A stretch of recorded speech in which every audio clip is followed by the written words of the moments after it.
Good morning. It's Brother Ken Beaver with Cathedral Baptist Church. Thank you for sharing your time with us as we look at today's word of encouragement.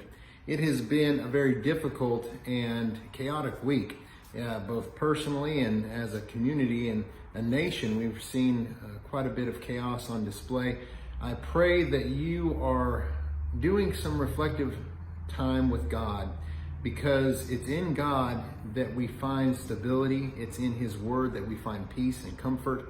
And that presence of Him in our life is a great motivator and helps to salve all the wounds of our soul. It takes time because He tutors us. He works with us slowly. So I pray that you're taking time to take time with God.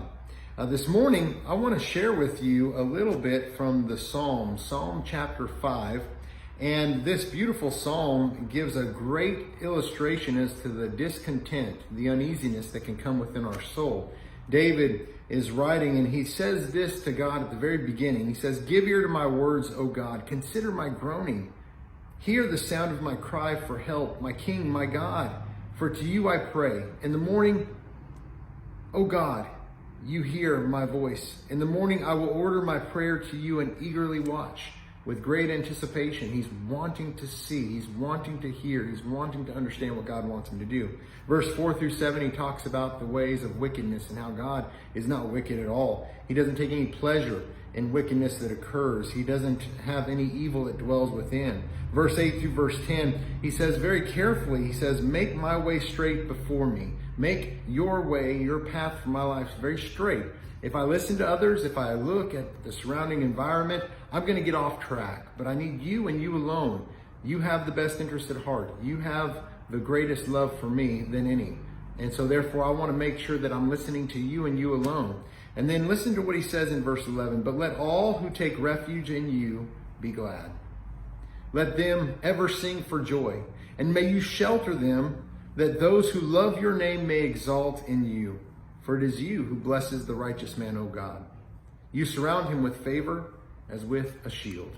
If you're needing protection, if you're putting misplaced trust in something or someone other than God, it's going to leave you frustrated, angry, hurt, wounded, because it's just not fulfilling.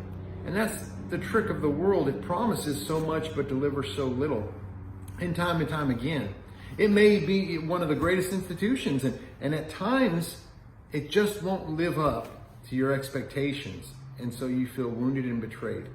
But when you put your trust in God and you call out to Him, oh, He knows, He cares, He can, and He will do what's best for you.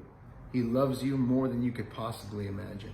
My hope and prayer is that you walk and you put your trust in Him throughout your day to day. We love you and we're praying for you. God bless.